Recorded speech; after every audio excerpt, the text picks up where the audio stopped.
foro de la geodesia inteligente, transformando la topografía latinoamericana con inteligencia artificial. Em, este espacio abierto entre profesionales para discutir cómo la IA está transformando la medición, ajustes y análisis de coordenadas. Se destacarán tecnologías aplicadas en levantamientos y monitoreo geodésico en Latinoamérica. Em, Tenemos entonces el ponente Edwin Calle Condorí, ingeniero geógrafo con maestría en ciencias geomáticas y es el invitado internacional que tenemos desde Bolivia, pues en este momento pues oficialmente, pero tenemos otras personas de la parte pues académica que están conectados y que nos han estado hablando. La idea es que les podamos dar la oportunidad en uno de los espacios pues que vamos a tener en este foro. Edwin Calle Condori es un ingeniero geográfico con maestría en ciencias geomáticas, docente universitario e investigador con más de 7 años de experiencia académica en áreas como SIG, topografía, catastro, UAVs, fotogrametría, planificación territorial. Ha trabajado en instituciones públicas y privadas liderando proyectos de catastro rural, minero, geoportales y monitoreo ambiental con drones, integrando en tecnologías como Python, GEE y sistemas geoespaciales. Su trayectoria combina la docencia, la consultoría y la investigación, consolidándolo como un referente de innovación geoespacial y gestión territorial. Acá ya presencialmente nos acompaña Andrés Valencia Varela, ingeniero civil, especialista en vías y transporte. Es ingeniero civil de la Universidad del Quindío, especialista en vías y transporte de la Universidad Nacional de Colombia y en gerencia de proyectos de la Uniminuto. Su trayectoria combina la planeación el diseño y la gestión de proyectos de infraestructura vial con la capacidad de liderar procesos educativos y de consultoría, aportando soluciones técnicas y sostenibles al desarrollo del sector transporte y la ingeniería civil.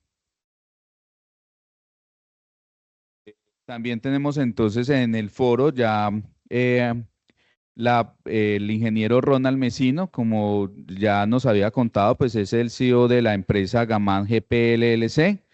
Es ingeniero electrónico y fundador de esta empresa, creador de la línea GNS COYAP, con más de 15 años de experiencia en innovación tecnológica. Ha liderado proyectos que integran inteligencia artificial, topografía y sistemas GNSS, RTK, democratizando el acceso a las tecnologías de precisión en Latinoamérica. En este evento presentará cómo la IA está transformando la certificación geodésica y el procesamiento automatizado de datos topográficos, abriendo nuevas oportunidades para la profesión, pues ya lo vimos ahora en su ponencia. Y tenemos a Eimer Delio Valencia, Valencia, topógrafo geodesta, que nos acompañó en la primera intervención de la mañana. Topógrafo geodesta con especialización en Derecho Urbano, Gestión y Planeamientos inmobiliarios, fortaleciendo su capacidad para vincular la precisión técnica de la topografía con la normatividad, la planeación urbana. Su perfil se orienta al desarrollo de proyectos que articulan la medición territorial, la planeación inmobiliaria y el ordenamiento sostenible de los espacios urbanos. Son los cuatro pues, expertos que tenemos invitado, pero pues aquí en el público asistente tenemos pues personas expertas en las diferentes ramas que nos acompañan de la Universidad del Quindío. Tenemos personas pues de aquí de la ciudad de Pereira que están pues tienen que ver pues con esta industria. Y pues la idea de este foro es realizarles unas preguntas y que ellos nos vayan compartiendo acá su experiencia. Entonces, la primera pregunta es,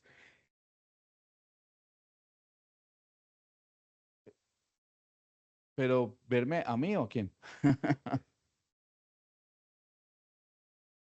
No, pues es que la idea precisamente era ubicar la cámara, exactamente. Pero necesitamos exactamente que se vieran, necesitamos que estén menos tímidos y más cercanos, que se puedan ver allí todos en la cámara y cuando les podamos pasar el micrófono se vean. Porque en este momento, pues, por ejemplo, empezando por usted, 9. Exactamente. Todos allá de este lado, por favor, y para poder, ¿qué?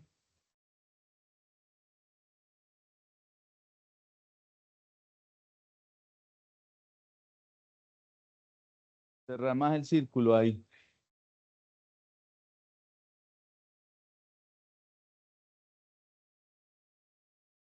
Ah, no es hacia el otro lado. ¿Cómo es esto?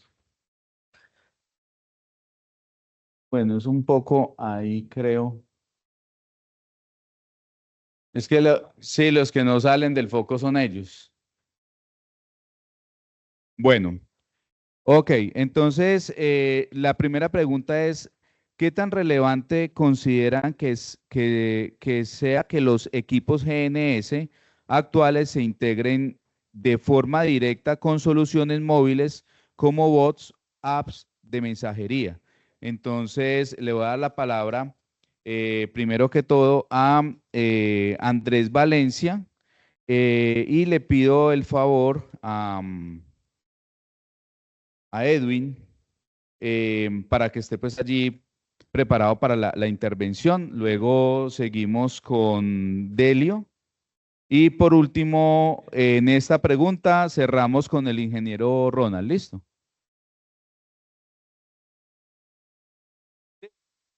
No, porque es una opinión, en este caso, desde la perspectiva de ustedes. Bueno, entonces inicie usted. Y ya.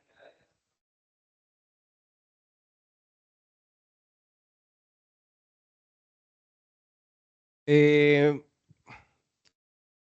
yo pienso que definitivamente las herramientas, y como lo especificaba en la ponencia pasada, las herramientas tienen que estar disponibles a todos. ¿Y qué es lo que uno más utiliza en este momento? Un equipo celular. Para mí, y es una opinión muy personal, los tiempos, por ejemplo, de colectora de datos son tiempos pasados. Para mí, todo el poder de procesamiento que se requiera, tanto para toma de datos como para inteligencia artificial, como para generación de bots, están al poder de un celular, y me refiero de un celular de gama baja. Ya no creo que sea necesario tener el último iPhone, no pienso que sea, bueno, ni necesario ni seguro. En algunos casos tener este tipo de móviles. Y precisamente creo que, por ejemplo, aplicaciones como WhatsApp, Telegram, Facebook, Instagram, el mismo TikTok, bien enfocadas, van a favorecer precisamente este tipo de informaciones.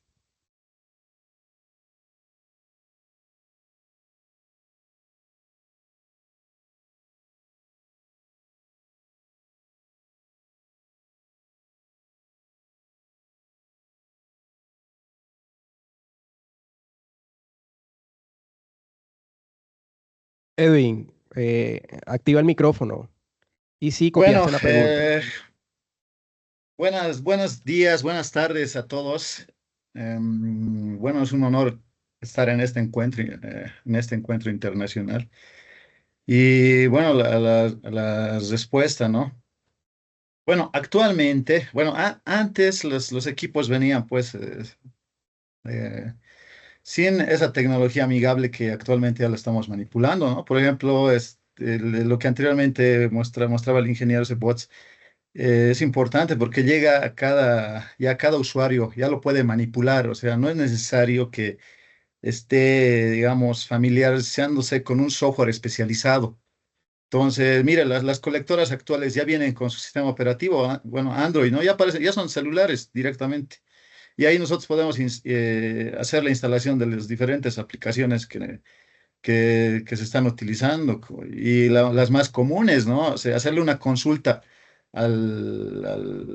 mediante WhatsApp al bot y este que nos responda con ya con un resultado específico que nosotros requerimos, ¿no? Entonces, acá en Bolivia, evidentemente, se tiene la necesidad de poder utilizar este tipo de tecnologías donde sea accesible para todos los usuarios, o sea, todos lo puedan acceder. Y también estamos apuntando a que esto también sea usado de manera libre, o sea, siempre trabajamos con software libre para que también no sea restringido para algunas personas, ¿no?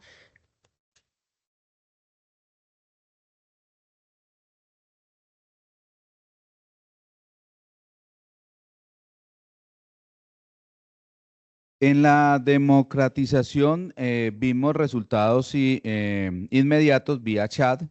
¿Qué impacto tendría que el mismo receptor GNSS pueda conectarse y enviar datos automáticamente a este tipo de sistemas?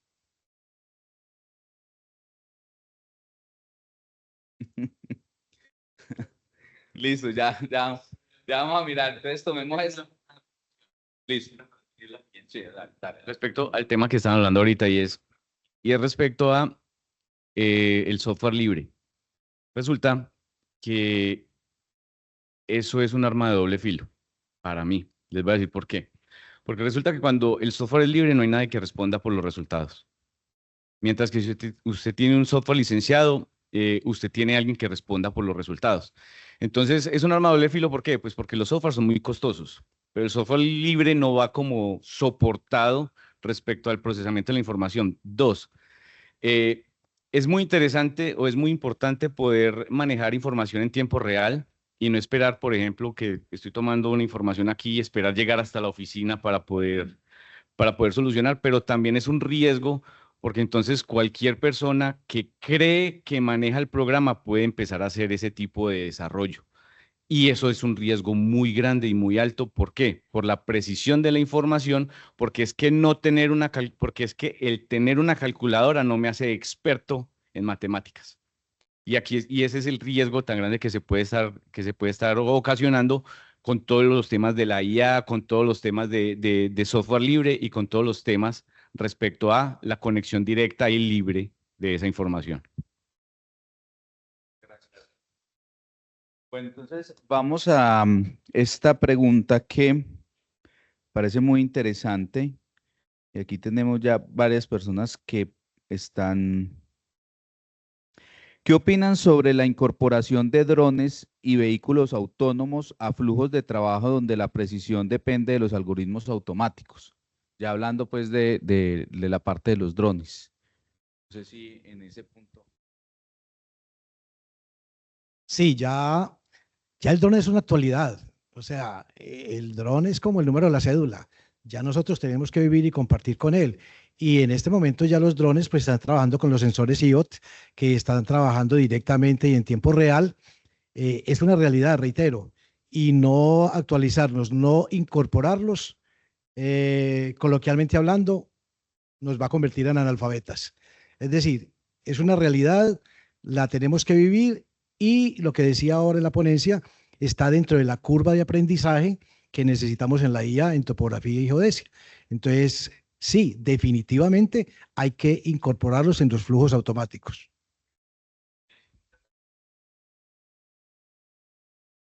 Bueno, también haciendo una acotación y es que lastimosamente Latinoamérica está súper atrasado, porque nosotros en este momento la IA la consideramos como el futuro y realmente es el pasado. Es el pasado, ni siquiera el presente, es el pasado. Países como Europa y como Estados Unidos están desarrollando lo que les mencionaba, la parte cuántica, y nosotros apenas estamos aprobando leyes con algoritmos del 2015 que nada tienen que ver con lo que actualmente se está manejando. Entonces, eh, es muy importante entrar, y no solamente como individuo, sino como país y como región, digámoslo así. Y la política, pues no ayuda mucho, pero sí es muy importante entender el hecho que esto es una realidad, no es ficción ni es el futuro, ya es el pasado en este momento y hay que ponerse las pilas, como se dice pues popularmente. Y estoy plenamente de acuerdo, por eso yo les mencionaba que no era una cuestión de años, no es algo que vaya a suceder eventualmente, es algo que ya está sucediendo, es algo que como ya lo pueden ver, es cuestión de, algunos desarrollos son cuestión de semanas, algunas cuestiones los más agresivos van a ser cuestión de meses, y me refiero a meses de por debajo de 4 meses. Entonces el punto es ponerse a tono. El punto es ponerse a tono. Inclusive en ese sentido, y lo hablaba la legislación, y no es solamente la de aquí de Colombia, sino la legislación latinoamericana en general, está quedada en ese sentido, porque está, por ejemplo, exigiendo, obviamente, priorizando la seguridad, pero está, por ejemplo, exigiendo pilotos humanos cuando en este momento realmente un dron de gama media puede hacer misiones completamente automáticas, casi que me atrevería a pensar, y por no sonar agresivo, por lo menos al mismo nivel humano, por lo menos. Y les digo por experiencia que les digo que mejor, porque estamos hablando de predicción del milímetro y no estamos hablando del ojo. Estamos hablando de 6 sensores que te pueden ver el tamaño de una mosca y y si quiere evadir la mosca, lo puede hacer. Entonces, yo creo que es momento de ir escribiéndole al congresista de turno y decirle, mano, estamos quedados. Muchas gracias. Bueno, Vamos a darle entonces, tal vez aportar un poco al tema, por favor, sí, sí, ya le respecto iba a a la dar, utilización de ya, los UAVs. ya te iba a dar la palabra precisamente porque queremos ver la perspectiva desde afuera, pues de Colombia, cómo ven esta parte. Muchas gracias, Edwin. Bueno, esa tecnología ya, o sea, se usa ya, es nuestro compañero de trabajo. Sí, sí, el que no tiene un UAV, básicamente, se está limitando al tema de recopilación de detalles de información, porque con métodos convencionales, obviamente, o recopilábamos datos, pero no a ese detalle el cual podemos recopilar actualmente con la cámara del dron, ¿no? Entonces, es muy importante que todos ya manejemos esta tecnología y ya vayamos viendo el tema de la manipulación también de implementar nuevas herramientas a esta tecnología. Por ejemplo, en el tema de reconocimiento o para hacer una fiscalización de obras, sí o sí la cámara tiene que estar ya con un modelo entrenado en el cual tiene que reconocer los ciertas observaciones que puede encontrarse en una construcción y en tiempo real el darnos ya la información. Obviamente ahí no va a reemplazar al especialista, ¿no? El especialista tiene que hacer un control de calidad respecto a lo que estaba recopilando y obviamente ya tendríamos un dato más concreto, más conciso y en menor tiempo, ¿no? Ya tenemos que empezar a construir nosotros también según nuestros requerimientos, nuestras propias herramientas, que también las podemos ir creando y también así como los colegas mostrando aquí al público. Muchas gracias, Edwin, el aporte. Vamos entonces a iniciar con Edwin para que darle continuidad. Eh, Una de las preguntas dice, para el catastro en municipios pequeños, ¿qué significa que un topógrafo solo necesite un celular y un receptor para obtener coordenadas confiables? Iniciamos contigo, Edwin.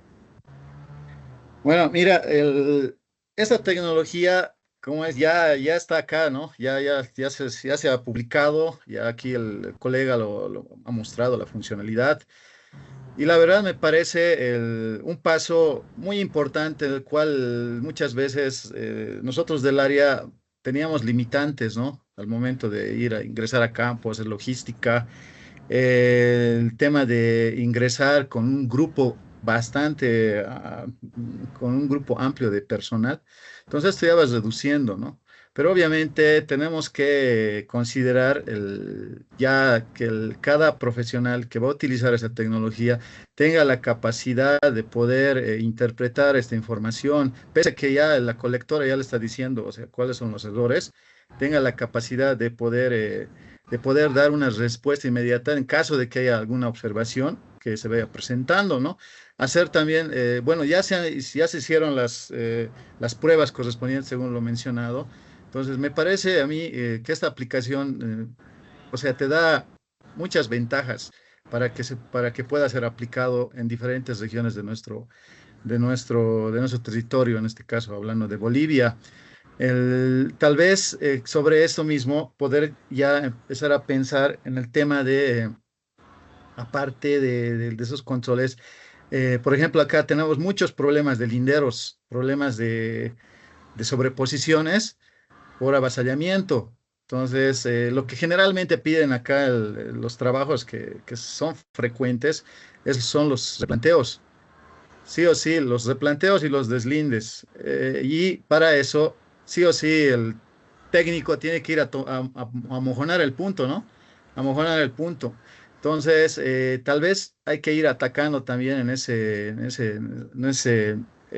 trabajo, ¿no? Ir viendo, o sea, qué solución podemos dar para que este tipo de problemática vaya reduciendo las diferentes. No pienso que solo sea aquí en Bolivia el problema de las sobreposiciones, también esto pasa a nivel latinoamericano. Entonces, esa es la perspectiva en la cual tengo respecto a estas nuevas. Gracias, Edwin. ¿Alguno en esta parte del catastro en los municipios y la utilización de la tecnología de pronto tienen alguna observación?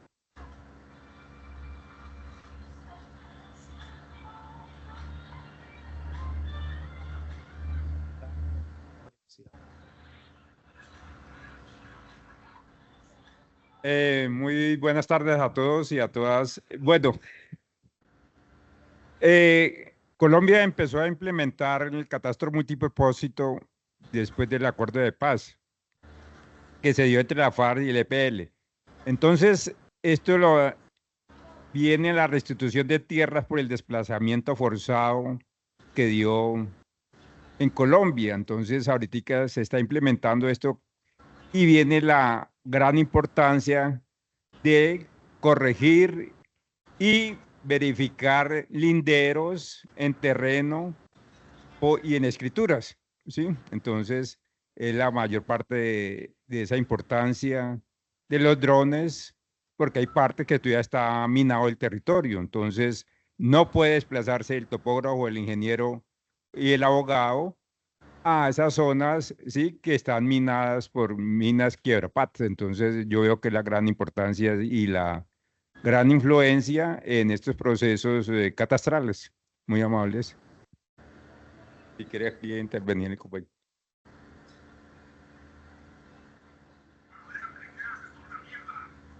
Bueno, yo me voy por lo técnico. Creo que lo mencionaba. El objetivo de la tecnología no es reemplazar. El objetivo de la tecnología es facilitar. ¿Ya? Desde equipos pequeños hasta, como les digo, poder utilizar sistemas que quepan en la mano. Entonces, si ustedes me dicen catastro con un solo equipo y un celular, yo más bien la pregunta que devolvería es, ¿y quién no lo quiere? Esa sería la respuesta. ¿Quién no quiere eso? ¿Ya?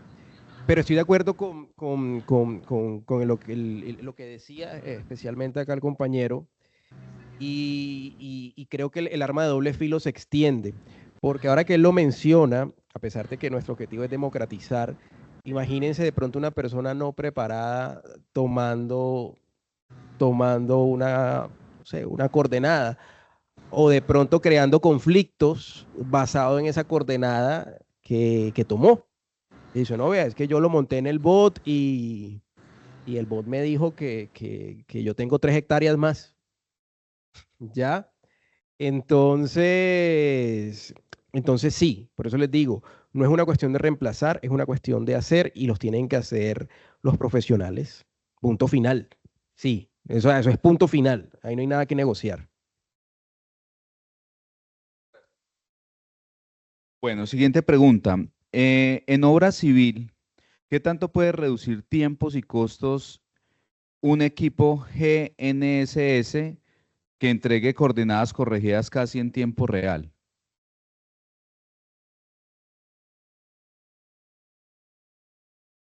Esta respuesta depende de una sola palabra y es depende, como lo decía Imerdel en la presentación, depende en qué lo voy a utilizar, depende en qué lo voy a trabajar. Porque, por ejemplo, si yo tengo un equipo que entrega esas coordenadas reales en tiempo real para replanteo, puede que sea muy ágil. Para levantamiento, puede que sea, pero levantamiento ¿de qué? Replanteo ¿de qué? Entonces las obras civiles son demasiado amplias y demasiado extensas, porque yo puedo estar haciendo un alcantarillado, pues ahí no va a ser como tan ágil. Que yo necesito son unos puntos, unos niveles y pare de contar. Pero yo estoy haciendo, por ejemplo, una localización de unos pilotes para poner unas zapatas. Entonces, esa pregunta es demasiado abierta como para poder decir sí o decir no. Simplemente es importante poder tener esa claridad de la necesidad que se tenga para el uso. No hay que olvidar, como lo decía el ingeniero, que es que esto no es más que una herramienta. Esto no es el todo ni es el que hace. El que hace siempre va a ser el profesional y por eso va a tener las capacidades y características técnicas para poderlo desarrollar. La herramienta lo que hace es facilitar el trabajo, no hacerle el trabajo, que son dos cosas diferentes. Gracias. Sí, respecto a los grados de precisión, la necesidad de la que les hablaba inicialmente, hay algo muy importante de anotar y es lo que el ingeniero Andrés decía, y es quién lo va a manejar. ¿Por qué? Porque sucede que con la nueva tecnología sucede que hay personas que empiezan a manejar sin la capacitación suficiente.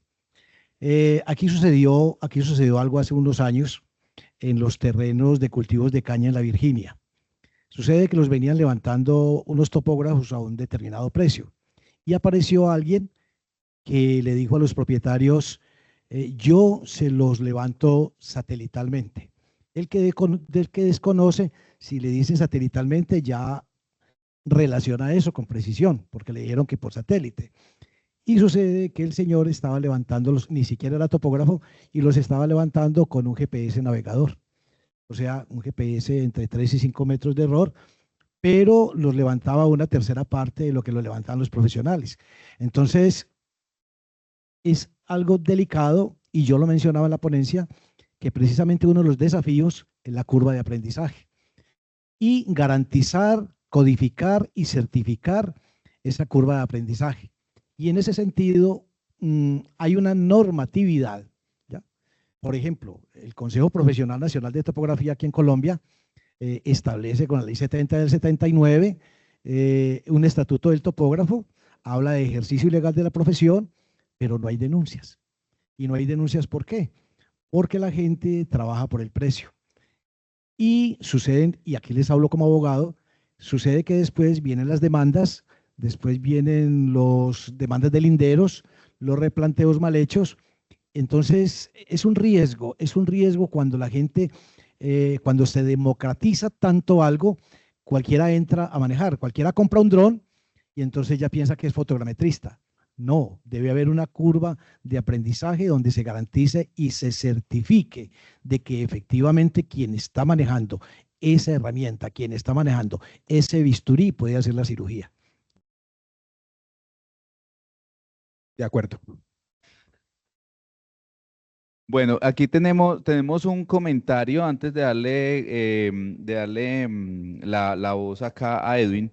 Hay un comentario de Rogelio Mosquera, entonces nos dice que concuerda con el compañero que los equipos facilitan el trabajo y sí hay que entender que depende de lo que se requiere, pues, está hablando pues de lo que intervino ahorita el ingeniero Andrés, y dónde lo harás, es el equipo el que vas a usar, no por ser el equipo GPS último modelo, se puede utilizar en cualquier proyecto. Nos aporta acá el compañero Edwin, si tienes alguna opinión con respecto a este tema. Gracias. Bueno, respecto a entender este tipo de herramientas, porque al final son herramientas que nos van a facilitar que nosotros podamos entregar un trabajo óptimo, ¿no? Entonces, en ese sentido, sí, yo concuerdo con los colegas. O sea, no cualquiera puede, digamos, meterse a hacer este tipo de actividades sin tener las bases de cómo realizar el mismo.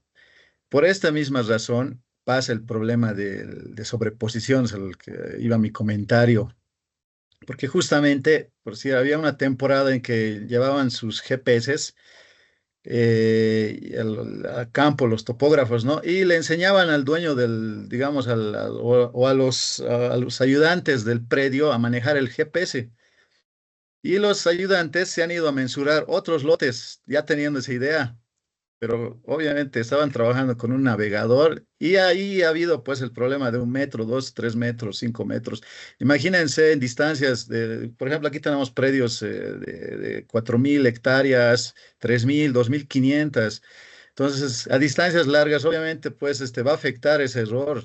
Y para eso no tiene que estar el profesional sí o sí certificado, como mencionan aquí en Bolivia nos piden, ¿no? La credencial tanto de la Sociedad de Ingenieros de Bolivia o como del Colegio de Topógrafos. Y tiene que estar, obviamente, tiene que haber un informe de respaldo y este informe tiene que estar validado, visado y con todos los requerimientos que pide la normativa, ¿no? Entonces, bueno, eso también es una llamada bueno, una pues, reflexión para concientizar a la sociedad y que hagan el uso óptimo de estas herramientas, ¿no? Muchas gracias, Edwin. Edwin, inicias tú con esta pregunta. Si la IA ya detecta y corrige errores automáticamente, ¿qué tan cerca crees que estamos de tener equipos GNSS que integren directamente la inteligencia artificial en su hardware? Bueno, en este punto, o sea, ya por ejemplo, hay modelos de GPS que ya pueden trabajar como una estación total, incluso con su láser incorporado y su cámara, ¿no? O sea, los nuevos modelos que están llegando. Y su misma tecnología, solo le falta que tenga modelos ya entrenados para que esa cámara integrada haga el mismo reconocimiento, o sea, una lectura, por decir, tengo una cámara multiespectral. Entonces, acá el colega dijo, ¿no? Tomando una coordenada, nosotros ya tengamos toda la información del terreno. Entonces, este equipo, con esa implementación de estas cámaras especializadas, ya nos den el panorama específico del terreno con la precisión óptima y bueno, en función a eso nosotros ya trabajemos. O sea, ya están los modelos. Bueno, aquí estaba viendo un equipo ahí con cámaras de replanteo interesantes y bueno, no, o sea, solo es el tema utilizarlos y bueno, implementarlos, ¿no? Y la, la- ver en terreno cuál es el nivel de confianza en el cual nosotros podemos tener el equipo, porque cada uno de nosotros tiene que experimentarlo en el lugar, ¿no? Diferentes sectores de bueno, en Bolivia hay diferentes regiones, pisos ecológicos, hay que hacer la prueba ahí, ¿no?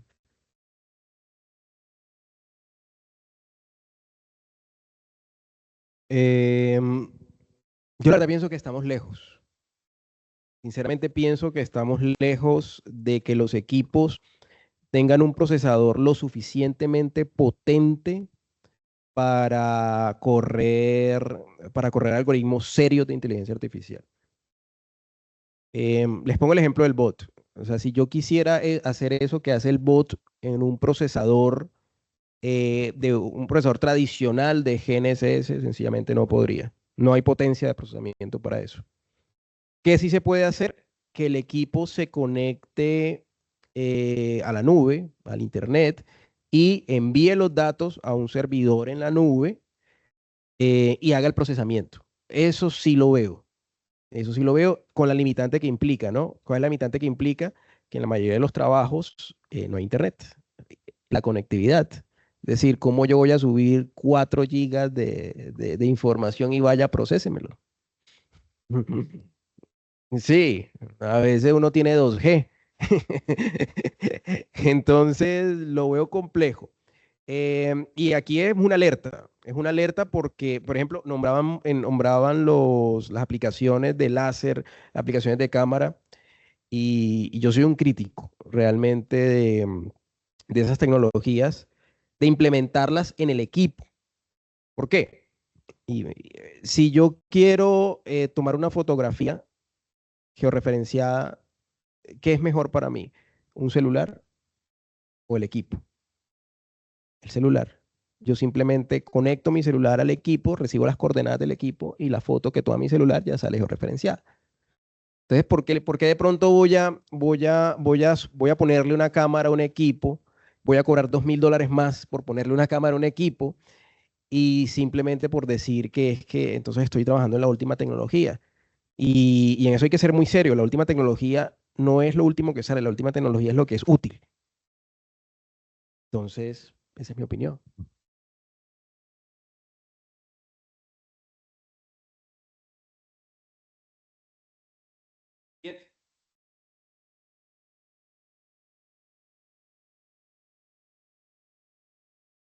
Ok. Bueno, listo. Por aquí había visto una que me pareció muy interesante ya aquí teniendo. Bueno, quiero de pronto, pues, de las personas que están acá presentes y de las personas, pues, que están conectadas, que no son parte, pues, como del grupo, pues, del foro base. Si quieren, pues, dar pues, alguna opinión o, sobre el tema desde su experticia, los que están conectados, y de pronto alguien quiere levantar la mano y contarnos un poco cómo se está viviendo esa experiencia desde sus países, hablando de la utilización, pues, de drones en la parte de la topografía, equipos topográficos de precisión y de las aplicaciones, pues, de inteligencia artificial. Entonces, pues, le hago la llamada, pues, ahí a los que están conectados, si quieren levantar la mano, y les damos paso para que nos vayan contando. Eh, bueno, mientras van tomando decisión, se van em, apropiando, pues, de participar. Por aquí tenía una que se me hizo y hablaba era de las obras. Ah, ya, era. ¿Qué rol debería jugar una empresa que combina hardware y software e inteligencia artificial en el futuro de la topografía en Latinoamérica? Es como una de las preguntas que tenemos acá, pero había otra que ahorita ya se las digo. Entonces, ¿qué rol debería jugar la empresa que combina hardware y software e inteligencia artificial en el futuro de la topografía?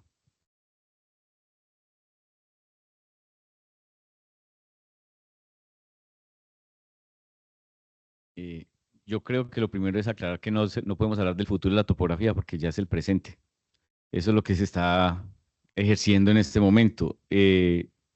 Lo más importante siempre es la responsabilidad con la cual se haga y se elabore el trabajo y la precisión con la cual se realice dicho trabajo.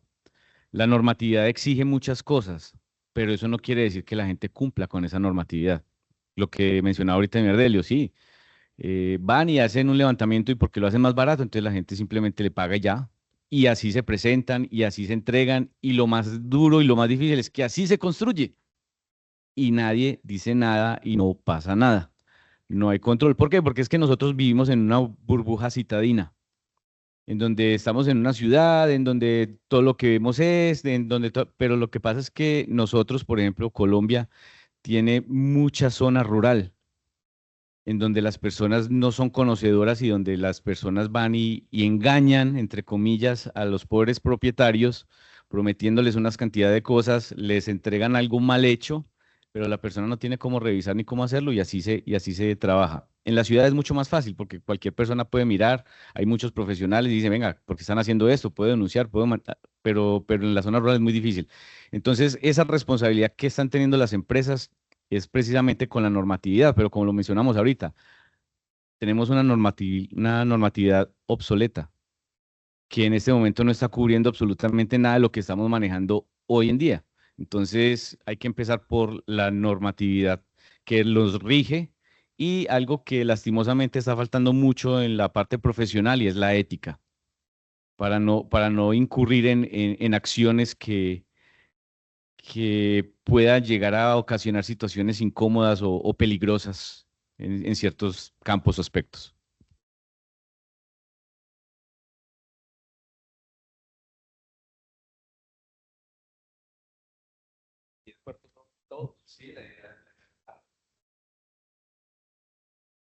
Sí, de la visión.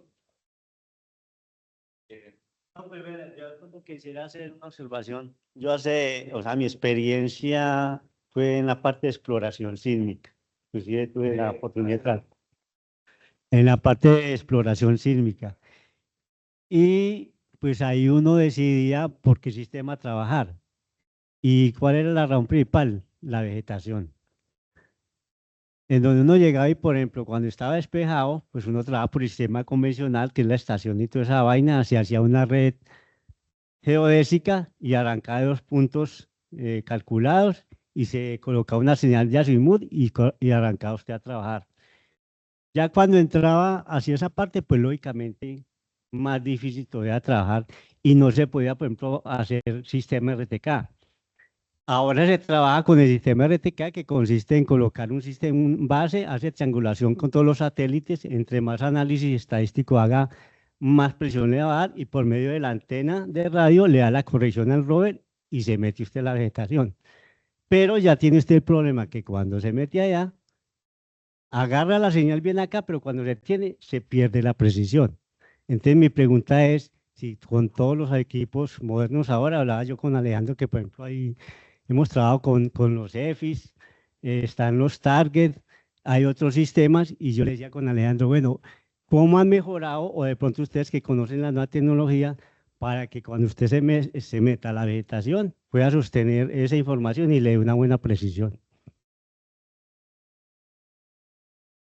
No sé si todos esos sistemas se han mejorado o de pronto se haga con drones y, por ejemplo, como decía el profe, hay sitios en donde por cuestiones de orden público no se pueden ir a medir esos terrenos. Entonces, de pronto la opción sería por drones, pero si esa precisión se puede mantener allá o de qué forma lo han mejorado.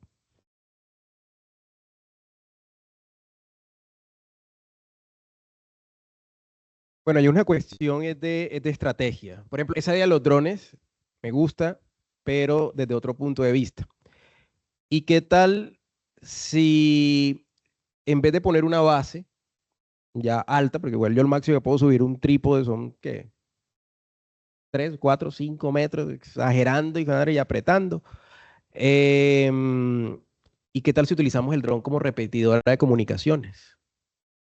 Si de pronto le ponemos un radio repetidor de comunicaciones al dron, pongo a hacer a mi dron un patrón, lo que se llama un patrón de sostenimiento, y estoy recibiendo una señal auxiliar. Número 1. Número 2, nosotros por lo menos jugamos mucho con la configuración de las antenas. Independientemente de la marca del equipo, yo siempre me fijo en una variable que nadie pregunta. A nosotros nadie, cero, nos pregunta cuánto es la ganancia de la antena. Y uno debe entender que si uno se va a meter a una zona boscosa, uno debe tener un equipo que tenga por lo menos 8 decibeles de ganancia. Y eso es bastante y es poco. O sea, pocas, y estoy siendo juicioso, muy pocas empresas tienen antenas. Entonces, yo creo que la responsabilidad del topógrafo en ese sentido es lo que decía acá el colega, es de dejar, y bueno, voy a utilizar la palabra que utilizó usted, la pereza, ¿ya? De ver realmente cómo precisamente funciona el equipo y cuáles son las variables que yo debo preguntar. Yo les pongo el ejemplo de la antena helicoidal. Yo que me voy a ir a meter entre edificios, nosotros estuvimos haciendo una prueba en Buenos Aires, edificios altísimos, y verídico, antena de plato no sirve, antena helicoidal funciona mejor. Algo con cambiar sencillamente la antena. Entonces, tener claro la conceptualización de entender qué sirve para qué y cómo sirve para qué, y las nuevas herramientas. Por ejemplo, a mí, a mí la tecnología HAS, la HAS, que de pronto ya la han utilizado, me parece fantástico. ¿Ya? Si tengo 10 minutos por punto. Si yo tengo 10 minutos para aguantarme que el protocolo HAS baje y llegar a esos 2 centímetros, excelente. Pero ¿y si no? ¿Y si tengo que tomar 1000 puntos? Multiplicamos, sumamos y dividamos. El ingeniero Ronald habla de un aspecto muy importante y es conocer el equipo. Sucede que hablemos en realidades. Nosotros nunca miramos los catálogos y si los miramos no lo entendemos. ¿Ya? Nosotros somos de los que vamos a instalar una llave, la instalamos y cuando el agua sale para arriba, entonces miramos el catálogo a ver qué fue lo que sucedió. Y si miramos el catálogo, no entendemos las especificaciones. ¿Ya? Entonces, posiblemente esos decibeles estén o no estén, pero la gente no sabe para qué sirve.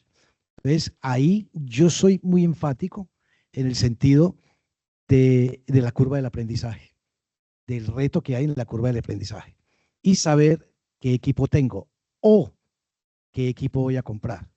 Sucede que hablaban ahora de las empresas de hardware y software. Entonces, las empresas de hardware y software tienen unos vendedores. ¿Cuál es la preparación de los vendedores? Vender. La comisión. Entonces, me perdona lo coloquial, le meten el equipo a usted por los ojos y le dicen que eso es lo último, cuando ellos mismos no lo conocen. Y peor todavía, yo tampoco lo conozco, entonces compro cualquier cosa, ya porque me dijeron que era bueno. Esta semana yo le preguntaba a mis estudiantes porque les di unas aplicaciones para Android y entonces casi ninguno tenía Android. Profe, es que yo no tengo Android, ¿cierto? Entonces yo les preguntaba, les decía, ¿usted por qué tiene iPhone? ¿Ya? Y ninguno me sabía decir por qué tenía iPhone. ¿Ya? Ninguno sabía por qué. O sea, alguno por ahí se atrevió y me dijo, yo lo compré por la cámara. ¿Ya? Pero entonces yo les decía, es que los equipos hay que conocerlos. Entonces, cuando hablan a mí de empresas de hardware y software, tienen que hablar de responsabilidad en los vendedores. Porque muchas veces el vendedor nos vende por vender y nosotros compramos por comprar. Entonces, eso es un riesgo. Entonces, yo cuando voy a comprar, yo debo aprender primero qué es lo que voy a comprar. ¿Correcto? Eso lo debo hacer. Bueno, muchas gracias. Edwin, ¿tienes algún aporte en este tema de las empresas? Pues actualmente pues con la tecnología que se está brindando y qué tan responsables son con respecto pues a todo lo que se está presentando y a lo que viene. Sí, acá en Bolivia, ya bueno, hay empresas que están ya bien establecidas y bueno, traen los equipos ahí en los modelos, bueno, los diferentes modelos que se presentan, ¿no? Y ahí es algo que rescato acá de los colegas. Es el tema de que los que nos ofrecen los equipos no tienen, digamos, esa capacitación, tal vez decirlo así, en mostrarnos los detalles tal cual como es el equipo, ¿no?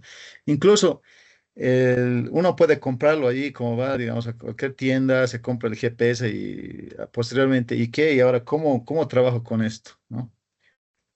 ¿Qué es lo que hago? ¿Cómo lo configuro? Entonces, no hay esa, digamos, esa capacitación a ese nivel. Y también el tema de cómo existen diferentes empresas, entonces hay competencia de marcas, ¿no? Es la clásica, ¿no? Competencia de marcas de estas empresas que venden hardware, donde hay el producto chino está pues a nivel mundial, ¿no? Entrando con toda su tecnología y haciendo competencia a las marcas japonesas, marcas norteamericanas, ¿no? Entonces, y también se va la gente, se va por el tema del precio, ¿no? Precio.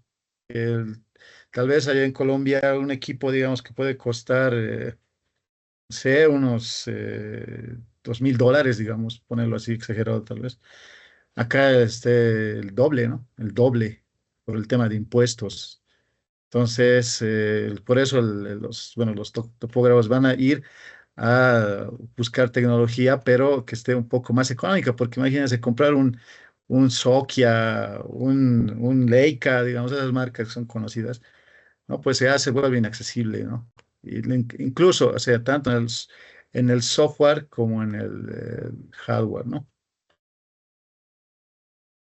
Muchas gracias, Edwin. Bueno, del público nos escribe eh, Eduardo Picón Jacome. Dice que le parece muy bueno que el Consejo Nacional de Topografía y las universidades hagan mayor difusión de los problemas por falta de precisión y mal uso, creando más conciencia en la comunidad de la necesidad de exigir procedimientos certificados. Por otro lado, le parece que es excelente el uso libre de la información y la democratización y del acceso a los sistemas necesarios para el procesamiento de datos, siempre y cuando no se permita que cualquiera engañe a los clientes sin la debida certificación. Aquí tenemos entonces una pregunta, vamos a utilizar esta para la siguiente pregunta en el foro.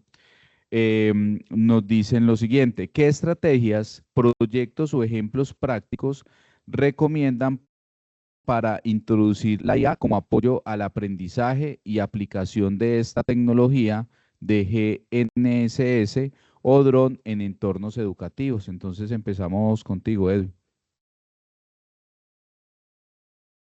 Bueno, las estrategias que se pueden utilizar como respecto a estas nuevas tecnologías es,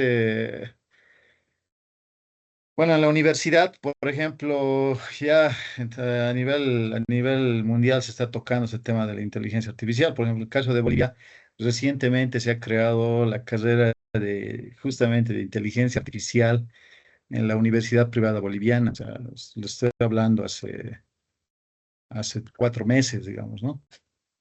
Pero las otras, en base a esta carrera ya se está tomando la línea de que esta misma proporcione las herramientas, pero a las diferentes áreas, a las diferentes especialidades, a los diferentes profesionales que requieren así, o sea, el tema de la producción de estas herramientas, ¿no? Y en ese sentido, en las diferentes carreras, por ejemplo, y coordinando, conversando con otros colegas, se está trabajando con esta línea de poder utilizar esa tecnología en función a sus institutos de investigaciones, ¿no? Ahí es donde se está dando digamos, el mayor uso y mostrar a la sociedad para que estos mismos puedan utilizar los beneficios de esas tecnologías, ¿no? Poder utilizar, como decía anteriormente, herramientas hechas para los trabajos específicos, los cuales nos puede ayudar a optimizar los tiempos y el tema de calidad, ¿no? Entonces, en ese sentido, básicamente acá se está teniendo esa línea. Y eso, obviamente, ¿no? Es algo que ya nosotros tenemos que ir mostrando a la sociedad en los diferentes entornos, ¿no? Muchas gracias, Edwin. Bueno, repito la pregunta. ¿Qué estrategias, proyectos, ejemplos prácticos recomiendan para introducir la IA como apoyo al aprendizaje y aplicación de esta tecnología de GNS o dron en entornos educativos?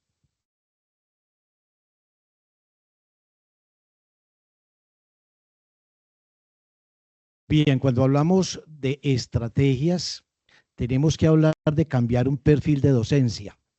Es decir, tenemos que empezar por preparar los docentes en el aspecto de que se tiene satanizada la IA. Y eso viene desde hace mucho tiempo. Desde que empezó el manejo de la calculadora, muchos docentes en clase o en un examen decían, pero sin calculadora. ¿Por qué? Porque asumen que la inteligencia artificial está inutilizando a las personas. Entonces, no, es que, y hablo de lo que yo he escuchado, no, es que hay que pensar, es que y alguna vez escuchaba yo un docente diciendo que era que tenían que acostumbrarse a trabajar con las uñas. Y yo decía, pero ¿por qué vamos a trabajar con las uñas si tenemos tecnología? Si tiene una calculadora programable, trabaje con ella, apréndala a manejar. Entonces, la estrategia es una estrategia pedagógica, es decir, hay que empezar a evaluar y hay que empezar a cuestionar a los estudiantes en las universidades en el sentido de un análisis juicioso de los resultados de una inteligencia artificial. Entonces, reitero, cuando hablamos de estrategias, tenemos que empezar por hablar de estrategia pedagógica, cambiar la mentalidad y cambiar la pregunta. Es decir, los docentes no podemos ser una forma Minerva, en el sentido de que tenemos los mismos problemas y los mismos ejercicios de hace 10 años. Una hoja amarillenta donde los fotocopiamos y entonces allá el estudiante de hace 10 años ya hoy en día es padre de familia y resulta que su hijo está estudiando, dice, ve, esos mismos problemas me los pusieron a mí. Entonces la mentalidad tiene que cambiar en el aspecto de que tiene que evolucionar la docencia. La estrategia pedagógica debe evolucionar y se debe entender la inteligencia artificial como una herramienta.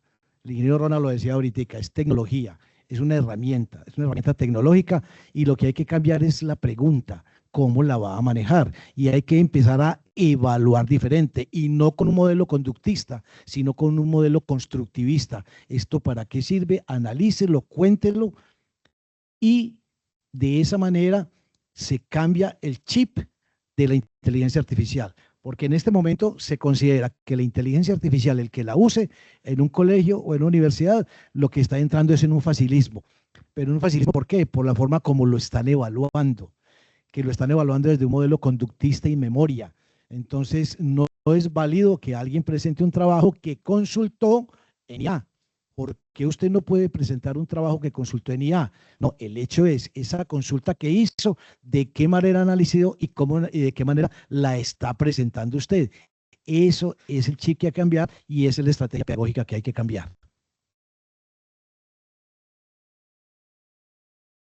No, simplemente para complementar. Efectivamente, en las universidades, el principal obstáculo son los docentes, no los estudiantes. Por esa falta sí, esa falta de compromiso. Es decir, yo quiero como docente, tengo unas presentaciones desde que inicié a ser docente y sigo con esas presentaciones aún 10 años después. ¿Y yo qué me voy a poner a preguntarme, a entender, a estudiar sobre inteligencia artificial? Lo mejor es satanizarla y decir, no la pueden utilizar.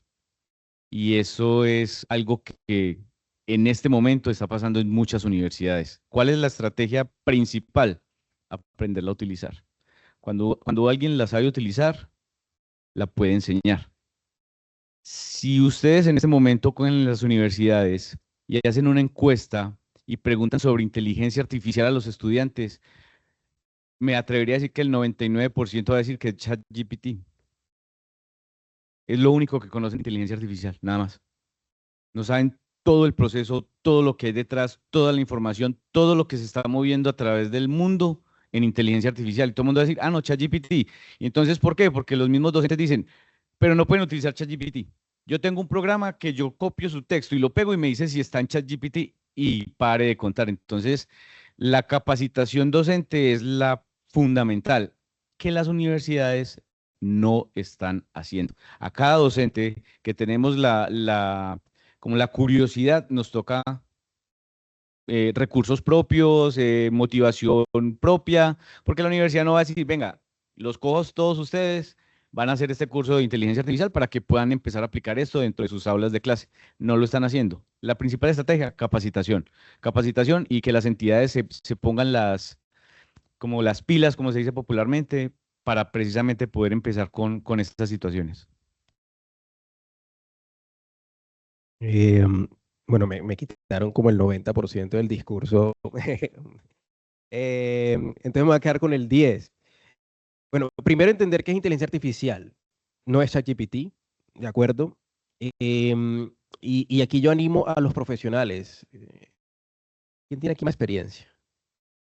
Usted. ¿Cuántos añitos? 48 añitos. ¿Cuántos datos ha sacado usted en su vida? Si lo pudiera poner en gigabytes, terabytes, no sé. Incontables. Imagínese que acá el ingeniero un día está desocupado y dice, yo voy a entrenar una red con el 3% de información que yo he levantado. O sea, ¿ustedes saben cuánta información tienen ustedes como profesionales para entrenar una IA? Montones. Montones. Entonces, primero entender qué es IA. IA es yo coger datos, entreno un modelo, porque realmente yo no entreno una, yo entreno un modelo de lenguaje o un modelo matemático o lo que sea, y de ahí saco un producto. Número uno. Número dos, me llamó la atención y acá, yo también estoy estudiando Derecho. Entonces, les digo a las universidades, a los profesores que digan que montan un texto o algo en un detector de IA, legalmente podrían determinar que es imposible, porque no hay ningún detector en este momento de IA 99.9% fiable. No es posible. No es posible. Y número tres, respondiendo específicamente a la pregunta, ¿qué herramientas se deben utilizar? La pregunta sería, ¿para qué las vamos a utilizar? A mí, la verdad, yo también soy un seguidor de que la IA hay que utilizarla, porque si bien la producción de la IA no es propia, el prompt, o sea, la orden que yo le doy a la IA, eso sí lo es. Y la calidad de la respuesta de una IA depende de la calidad del prompt, de la orden que yo le doy al punto. No es lo mismo decirle a una IA, no sé, cojamos un archivo Rinex y digamos, ven, en este archivo Rinex se llegó al fix. La IA va a coger el cabezote, eso tiene un nombre, bueno, el cabezote de inicio de la trama, y va a decir, ve, si llegó al fix. En cambio, si yo le digo a la IA, mira, analízame este archivo Rinex y sácame las condiciones de calidad, ya me va a decir, ven, definitivamente el archivo Rinex no sirve para absolutamente nada, por favor, vuelve a repetir el trabajo. Y eso es lo que va a suceder. Entonces, mire las dos formas de utilizar la IA y fueron completamente diferentes. Ahora, ¿cuántas personas estamos capacitados? Y me incluyo para evaluar la calidad de un archivo Rinex. ¿Cuántas? Yo personalmente no era una de ellas. O sea, falso. Yo también me guiaba a fix. Excelente. O sea, nadie conmigo. Y cuando comienzas a pasar esos, te dicen no. O cuando vas a medir el traslape, por ejemplo, de un archivo con dron, ya tú puedes cargar los dos archivos de JPEG, ven, evalúame la calidad del traslape. No, fíjate, mira, tuviste una pérdida de información en el parámetro tal. Antes, algo yo tenía que mirar dónde tenía esa pérdida de información. Entonces, la recomendación para universidades que estén en este campo es no utilicen la inteligencia artificial bajo su propio riesgo. El ingeniero Ronald acaba de mencionar algo que vale la pena acotar. Cuando me preguntaba cuánta experiencia en 48 años, yo tengo que contarle una experiencia. Cuando yo empecé a programar en BASIC, pero mis programas eran pobres en presentación. Entonces luego mi profesor de programación le dije, yo necesito que usted desarrolle este programa y yo le digo qué hay que hacer. Eso es lo que nosotros podemos hacer. La experiencia la transmitimos a un desarrollador. Toda esa información, porque él ya sabe escribirla, yo la sé contar. Entonces, hoy en día, cualquiera, toda esa experiencia que tiene, no la desperdicie. No la desperdicie. Un desarrollador le va a llevar toda esa información y va a entrenar una IA bajo la experiencia que se tiene de una parte. Muy bien, muy interesante esta parte pues del debate. Aquí hay pues es una pregunta complementaria que creo que parte de ella se respondió, pero dice, en el escenario donde el procesamiento depende de expertos, ¿qué riesgo existen en comparación con soluciones automatizadas que estandarizan los cálculos? Pues teniendo en cuenta que venimos pues como trabajando en la parte de interpretar esos datos que nos dan los equipos cómo eso, pues digamos, qué tan viable es que, o qué tan riesgoso es que pues esas soluciones se las estemos entregando totalmente a la automatización, desde el punto de vista pues civil y de obras. Eh, es que no le estamos entregando esa automatización.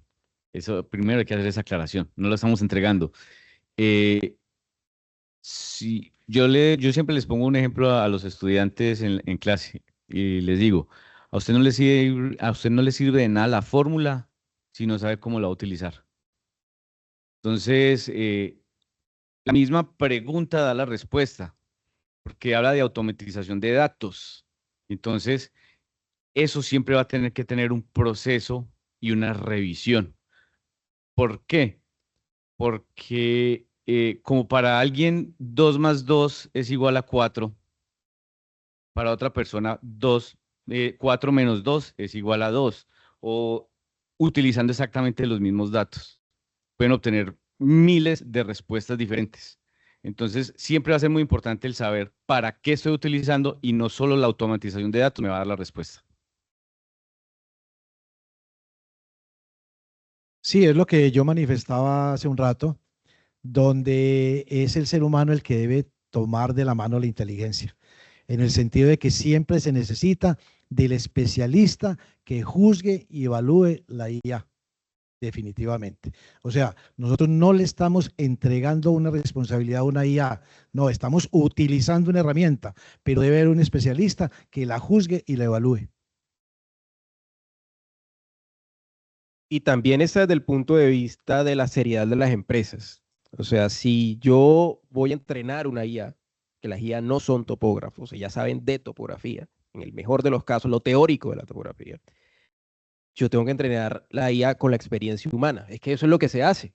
O sea, si usted pone no sé, un análisis literario de 100 años de soledad y se lo preguntan a la IA, te va a botar un análisis literario. Pero alguien debió haberle cargado el libro y alguien le debió haber dicho cuáles son los parámetros que tienes que seguir para hacer un análisis literario. O sea, no fue que ella se inventó esa parametrización. Entonces lo mismo pasa y por eso digo que tiene que ver mucho con la seriedad de las empresas, porque si yo digo que un algoritmo puede tomar una decisión, independientemente de cuál sea la decisión, vamos a poner un ejemplo fuera de los bots, un algoritmo una inteligencia artificial que me diga si yo puedo volar o no puedo volar un dron, basado en las condiciones meteorológicas. Se conecta, ¿cómo se llama? IDEAN, se conecta a la IDEAN y dice, mira, hoy hay radiación o hay lo que sea. ¿Cómo entrené esa IA? Obviamente le tuve que preguntar a un meteorólogo, le tuve que preguntar a un piloto y le tuve que preguntar a un abogado porque me tiene que dar las 3 variables, la jurídica, la física, ¿ya? Y como tal la meteorológica. Entonces es realmente los datos que yo utilice para entrenar la IA lo que me va a dar la seriedad como tal del modelo.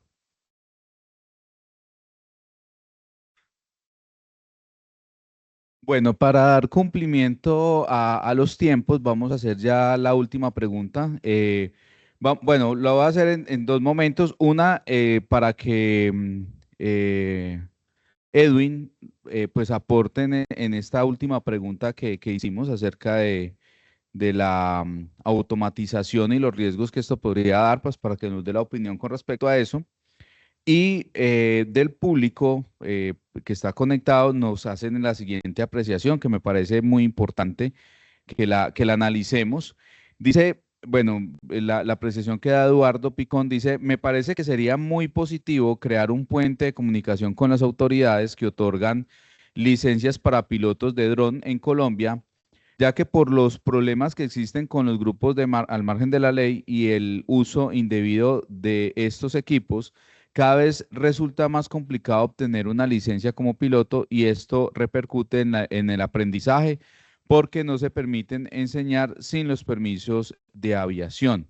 Estoy hablando pues netamente del tema de los drones, pero digamos que enlazándolo un poco con lo que tiene que ver pues con no es la herramienta, sino cómo se usa lo que es el inconveniente. Entonces, Edwin, para que nos des el concepto ahí de los dos términos. El primero, pues, con respecto a los riesgos de la automatización, entregarle, pues, netamente, en teoría, todo a la IA. Y en ese mismo sentido, pues el tema de los drones, pues en este caso en el contexto boliviano, ¿cómo lo ves allá? Bueno, respecto a los riesgos de automatización, por ejemplo, como habíamos hablado, los trabajos generalmente se hacen en la nube, ¿no? Y tal vez estos datos pueden ser, digamos, riesgos de un ataque de temas de seguridad de información. O sea, es un riesgo al cual nosotros podemos estar, digamos, vulnerables, ¿no? Pero para eso también existen diferentes protocolos. El tema también de ser muy dependientes de la IA, ¿no? Dependiente, ya, por ejemplo, tengo una herramienta al cual me va a sacar o me va a generar información de datos topográficos y voy escribiendo, ¿no? Y voy haciéndole hacer el procesamiento. ¿Qué tal si no se ha dado bueno, los datos correspondientes o introducir la información al revés, digamos? Y me voy a confiar y voy a generar toda esa información y evidentemente voy a tener errores correspondientes. Para eso, como mencionaba, es que sí o sí el especialista tiene que estar capacitado para poder manipular estas tecnologías, ¿no? Respecto a los drones, ¿no? Evidentemente tenemos, como ya habíamos mencionado, en Bolivia se tiene, o sea, bueno, se está utilizando, ¿no? Esas tecnologías para hacer los diferentes trabajos en áreas de los diferentes pisos ecológicos.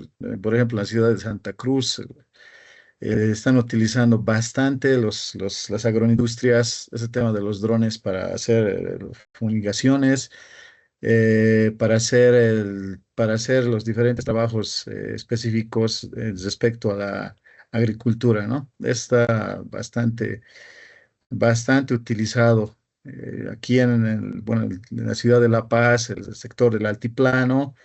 Generalmente estos UAVs están utilizados para el manejo o para el levantamiento fotogramétrico de diferentes sectores o diferentes áreas en predios, en este caso hablando de predios rurales, ¿no? Y se tiene, ¿no? Es la verdad, como habíamos mencionado, este apoyo, esta tecnología va superando y va ayudándonos a poder hacer o poder entregar un trabajo con mayor calidad, ¿no? Sin embargo, nosotros tenemos que revisar la información la cual nos está proporcionando. Se ha tenido algunos problemas en sectores donde ha habido magnetismo, acá en el sector de, por ejemplo, un municipio llamado Colquencha. Entonces el dron, por decir, no quería elevarse, ¿no?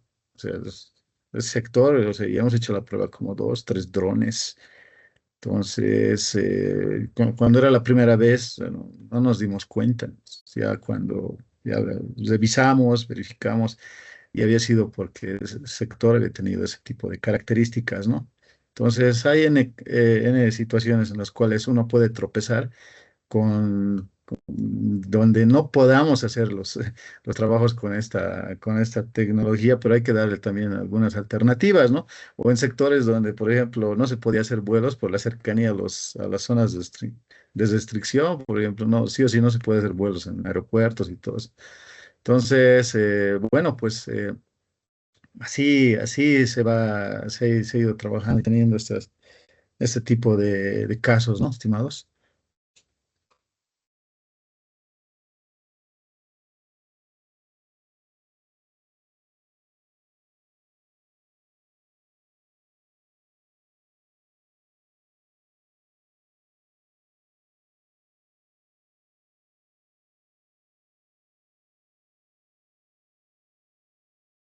Eh,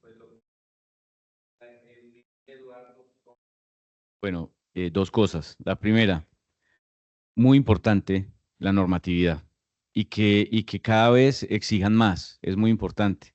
No podemos hacer la comparación con las situaciones del mal uso del dron porque lo más seguro es que las personas que hacen mal uso de los drones no tienen ni siquiera el curso ni nada de eso de pilotos de drones. Entonces, Pero lo que mencionamos antes, cualquier persona cree que compra un dron de 1.000.000 de pesos, ya puede ser fotogrametría, levantamientos topográficos, entonces es importante que sí, que efectivamente la normativa sea exigente para poder garantizar calidad.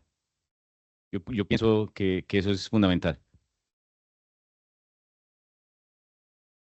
No, para agregar, y les hablo como abogado, la normativa tiene muchos vacíos porque le hace falta algunos parágrafos. Les voy a citar un caso.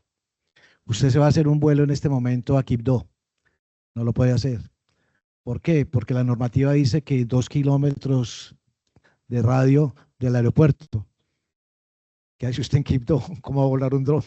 Entonces deben haber unos parágrafos y unas normativas donde se licencien esos casos específicos. Pero hay unos vacíos y lo malo es que el aerocivil es a veces más papista que el Papa. ¿Ya? Sí, no, o sea, es exegética en la norma, es exegética en la norma. Dice, no, es que no se puede. Y entonces, ¿cómo voy yo a utilizar para un proyecto en Quibdó un dron si no lo puedo usar? Entonces están inutilizando una herramienta por falta de normativa y por vacíos jurídicos.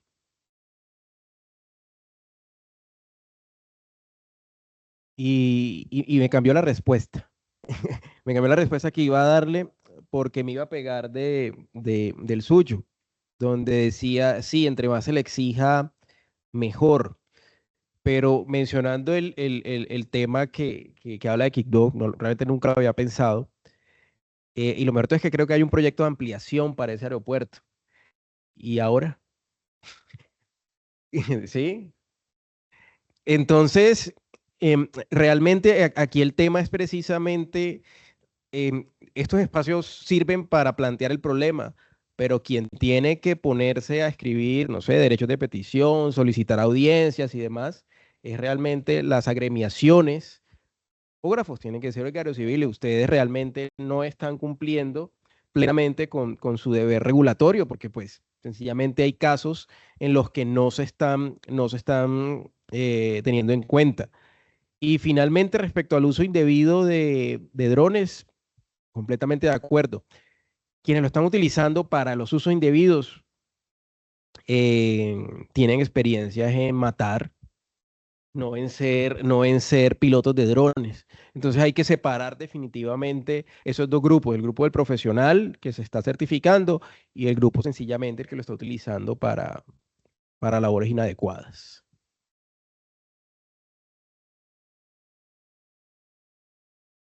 Bueno, queremos entonces agradecerles a los asistentes, tanto en la parte virtual como pues en la parte presencial. Agradecerle especialmente a Edwin Calle pues, por sacar su tiempo, darnos sus aportes y su visión desde Bolivia. Vimos algunos participantes, pero estuvieron tímidos, no quisieron hablar mucho, pero digamos que estuvieron pendientes pues, de la charla. Esperamos que en futuros eventos pues podamos tener la oportunidad de más participación, por lo menos de abrir el micrófono y hablar. Vamos a hacer entonces el receso que habíamos quedado. La idea es que, bueno, estamos ya rayados sobre la 1, darnos un tiempo hasta las 2:15 para el espacio de almuerzo de los asistentes pues aquí presenciales, y a las 2:15 iniciaríamos entonces el taller. La transmisión pues va a quedar abierta pues para no iniciarla nuevamente. Ya pasaremos pues como a otro contexto. Muchas gracias a todos y pues nos vemos entonces a las 2:15.